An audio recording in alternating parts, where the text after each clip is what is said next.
شمع ادب پروگرام کے سبھی اسٹوڈنٹس کو ہمارا آداب۔ آج ہم اردو کی 10th کلاس کی پہلی کلاس لے رہے ہیں اور ہم پڑھائیں گے اردو کی نئی کتاب۔ یو پی بورڈ کے بچوں کے ہم بورڈ کی تیاری کرائیں گے، ہم پڑھائیں گے اردو کی نئی کتاب۔ تو آپ کو پتہ ہے کہ سب سے پہلا آپ کا چیپٹر جو ہے وہ جب ہم کتاب کھولتے ہیں تو سب سے پہلا چیپٹر ہمارا آتا ہے امراؤ جان کا۔ امراؤ جان ایک ناول ہے جو مرزا ہادی رسوا نے لکھا ہے اور بہت مشہور اور سب سے پہلا ناول مانا جاتا ہے۔ یہ اردو کی ایک صنف ہے۔ اب صنف اور اصناف کیا ہوتی ہیں، سب سے پہلے ہم آپ کو یہ بتا دیں کہ دیکھیے اردو دو طریقوں سے لکھی جاتی ہے، ایک نثر میں اور ایک نظم میں۔ نون سے رے، یہ سے ہوتی ہے، اس کو شین پڑھ لیتے ہیں لوگ۔ نظم، اب نثر کے اندر ہم کیا کیا کام کر سکتے ہیں؟ داستان، ناول، افسانہ، خاکہ نگاری، مکتوب نگاری، مضمون نگاری، انشائیہ نگاری، طنز و مزاح، یہ تمام چیزیں جو ہیں وہ آپ کی کتاب میں موجود ہیں۔ اور نظم میں کیا کیا آتا ہے؟ ایک غزل ہوتی ہے اور ایک نظم ہوتی ہے۔ نظم میں آتی ہے ایک مرثیہ جو مرنے کے بعد لکھا جاتا ہے، مرثیہ، اس نظم کو مرثیہ کہتے ہیں۔ قصیدہ جو کسی کی شان میں لکھا جاتا ہے، راجے مہاراجے نوابوں کے درباروں میں پڑھا جاتا تھا۔ مثنوی ایک امیجنیشن کی کہانی ہوتی ہے، تصوراتی کہانی جس میں شہزادے، پرییں، راجے، رانی ہوتی ہیں۔ اور رباعی اور قطع اور آزاد نظم بھی آپ کی کتاب میں موجود ہے۔ تو نثر کی اصناف میں سب سے پہلی چیز جو ناول ہے وہ آپ کی کتاب میں دی ہوئی ہے امراؤ جان۔ امراؤ جان کا کافی ایک پورا ضخیم ایک موٹا ناول ہے آپ کا، اس کا ایک دیا ہوا ہے، تھوڑا سا ایک باب دیا ہوا ہے، لیکن آپ لوگ بچے پڑھ نہیں پاتے ہیں کہ اس چیپٹر میں ہے کیا۔ اس چیپٹر کی سٹوری یہ ہے کہ ایک بچی ہے جس کا نام ہے امیرن، اس کو بچپن میں ہی کچھ گنڈے اٹھا کر لے جاتے ہیں اور لکھنؤ میں بھیج دیتے ہیں۔ یہ مطلب آزادی سے بھی پہلے کی سٹوری ہے، 1857 سے پہلے کی سٹوری ہے۔ اور مرزا ہادی رسوا نے یہ بتایا ہے کہ میں اس کیریکٹر سے خود ملا ہوں، تو انہوں نے وہ اس کو گنڈے اٹھا کے لے جا کے لکھنؤ کی طوائفوں کے گھر بھیج دیتے ہیں۔ طوائفیں ناچنے گانے والی کو کہتے ہیں، جسے آج کل جو ہے وہ بار ڈانسر وغیرہ کہا جاتا ہے۔ تو پہلے یہ اب بھی ہیں، انہیں کوٹھے کہا جاتا تھا، وہاں لڑکیوں کو بیچا جاتا تھا، وہاں اس کا نام رکھ دیا گیا امراؤ جان۔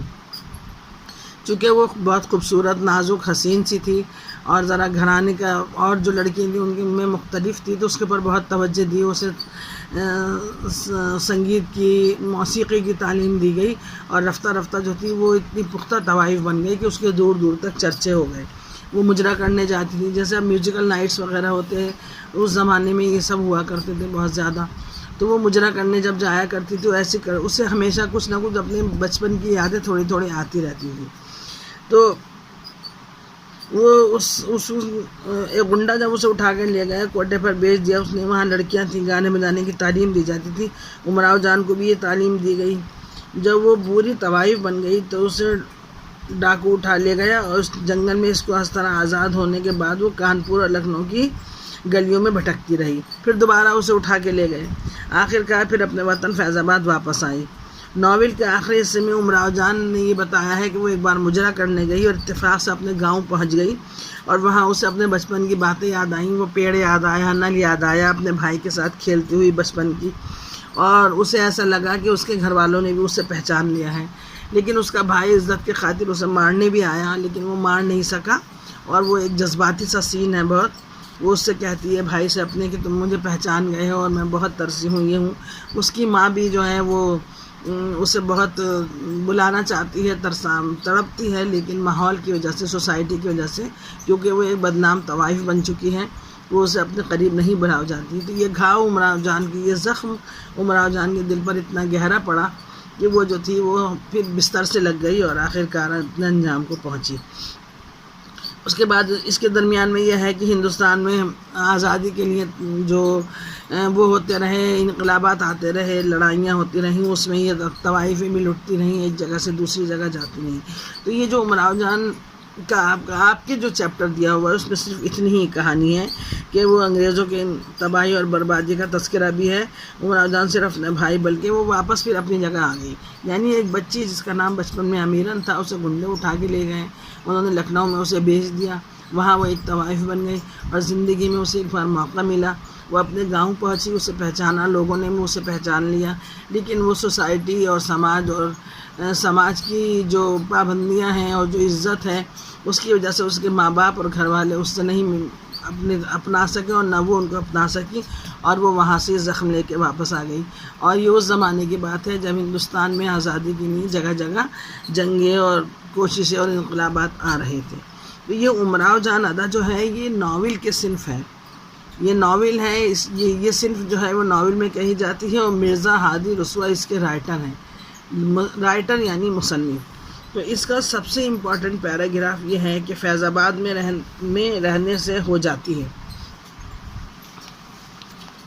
فیض آباد میں رہتے ہوئے اب مجھے 6 مہینے گزر چکے ہیں، وہاں کی آب و ہوا طبیعت کے بہت موافق ہے، دل لگا ہوا ہے، 8ویں 10ویں دن کوئی نہ کوئی مجرا آ جاتا ہے، اسی پر بسر ہے۔ تمام شہر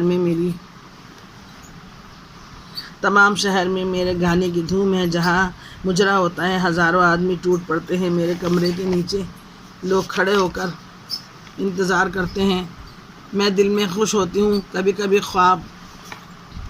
خواب و خیال کی طرح بچپن کو باتیں یاد آ جاتی ہے، اور اس کے ساتھ ہی دل میں ایک جوش سا پیدا ہوتا ہے، مگر انتظار کی سلطنت غدر یہ سب سانحے آنکھوں کے سامنے گزر چکے ہیں، کلیجہ پتھر کا ہو گیا، ماں باپ کا تصور کے ساتھ ہی بھائی کا خیال آتا ہے، خدا جانے اب زندہ بھی ہوگا یا نہیں۔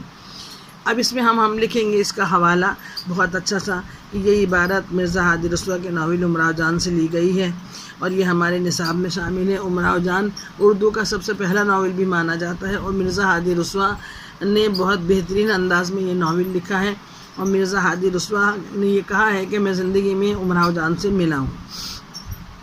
اس پیراگراف میں امراؤ جان اپنے بچپن کی یادوں میں کھوتی ہے اور یہ خیال کرتی ہے کہ پتہ نہیں میرے بچپن میں اب کیا بچا ہوگا اور کیا نہیں بچا ہوگا، کیونکہ جگہ جگہ آزادی کی غدر شروع ہو گئے ہیں۔ یہ ہو گیا آپ کا حوالہ۔ اب امراؤ جان یہ جو آپ نے لکھا ہے اس کو پڑھیے اور اس کو اپنی لینگویج میں، اپنی زبان میں لکھ دیجیے، بالکل ایسے ہی جیسے اگر آپ کوئی سیریل وغیرہ دیکھتے ہیں تو اگر آپ سے کوئی پوچھتا ہے کہ اس قسط میں کیا ہوا تو آپ بتا دیں گے کچھ نہیں، ایسے خاص باتیں جو ہیں وہ آپ اپنے زبان میں کنورٹ کر کے بتا دیتے ہیں۔ یعنی فیض آباد میں رہتے ہوئے اب مجھے 6 مہینے گزر چکے تھے، تو اس کا مطلب اب آپ یہ لکھیں گے کہ امراؤ جان یہ کہتی ہے کہ فیض آباد میں 6 مہینے سے رہ رہی تھی، وہاں کا ماحول اب مجھے راس آ گیا تھا، آب و ہوا طبیعت کے، دل بھی لگ گیا تھا، اور کچھ دنوں کے بعد کوئی نہ کوئی مجرا بھی آ جاتا تھا، جس سے میں نے روزی روٹی کا جو پیٹ کی روزی آگ تھی وہ بجھ جاتی تھی۔ تمام شہر کے لوگ میرے گانے کی بہت دھوم تھی، بہت شہرت تھی، اور لوگ میرے دروازے کے آگے کھڑے ہو کر انتظار کرتے تھے۔ اس بات سے میں کبھی کبھی خوش بھی ہوتی تھی، اور کبھی کبھی مجھے اپنے بچپن کا خیال آتا تھا کہ میں کہاں تھی اور کہاں آ گئی، اور پتہ نہیں وہاں پر اب کیا ہوا ہوگا، اس غدر نے وہاں پتہ نہیں کیا ہوگا، میرے خاندان میں اب پتہ نہیں کون زندہ ہوگا اور کون نہیں۔ تو یہ سب سے زیادہ امپورٹنٹ پیراگراف اس کا ہے، آپ بچوں یہ تیار کر لیجئے، اور میں نے آپ کو پورے چیپٹر کی سٹوری بتا دی ہے۔ وہ سٹوری آپ اپنے اگر ذہن میں رکھیں گے تو کہیں سے بھی آپ کا پیراگراف آئے گا، اس پیراگراف کو 2 بار پڑھیے گا، 2-3 بار پڑھنے کے بعد آپ کی سمجھ میں وہ پوری بات ضرور آ جائے گی کہ مصنف جو ہے وہ کیا کہنا چاہ رہا ہے۔ جو نثر میں لکھتا ہے اسے مصنف کہتے ہیں، جو شاعری کرتا ہے اسے شاعر کہتے ہیں۔ اور ساتھ ہی ساتھ آپ امراؤ جان کہ اس جو میں نے آپ کو سنایا ہے چیپٹر، اس کو ذہن میں رکھتے ہوئے مرزا ہادی رسوا کی سوانح حیات کم سے کم 2 پیج کی تیار کر لیجیے، اور سوانح حیات تیار کرنے میں بہت اچھے انداز میں ہیڈنگ ڈالا کیجیے۔ سوانح میں آپ کو ایک بہت اچھا لکھنے کا طریقہ بتاتی ہوں، آپ لوگ بہت اچھی رائٹنگ میں لکھا کریے۔ دیکھیے یہ آپ کیا کرتے ہیں، اتنی موٹی موٹی یہ لائن استعمال کر لیتے، نہیں، اوپر کی لائن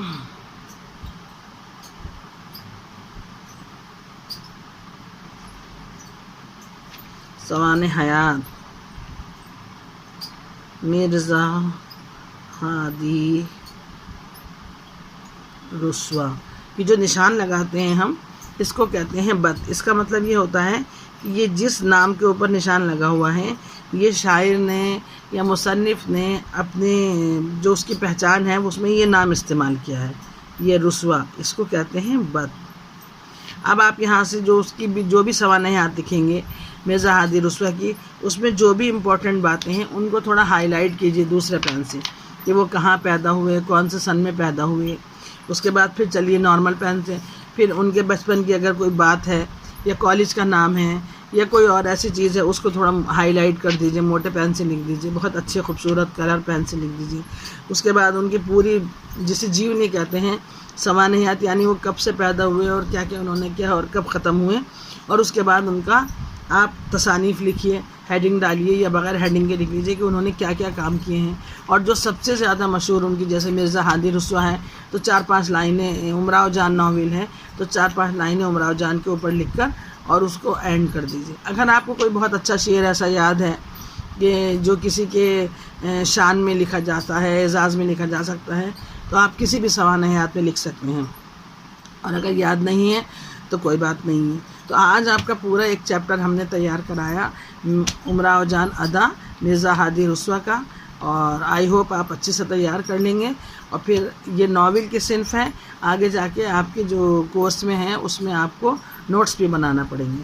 اور ایک بڑی کاپی کے 2 پیج تقریباً آپ مرزا ہادی رسوا کی سوانحیات لکھیے. اور جب آپ لکھا کریں تو ایک لفظ کے بعد تھوڑی سی جگہ چھوڑا کریے کہ جیسے مرزا ہادی رسوا کا مشہور ناول امراؤ جان ادا، ایسے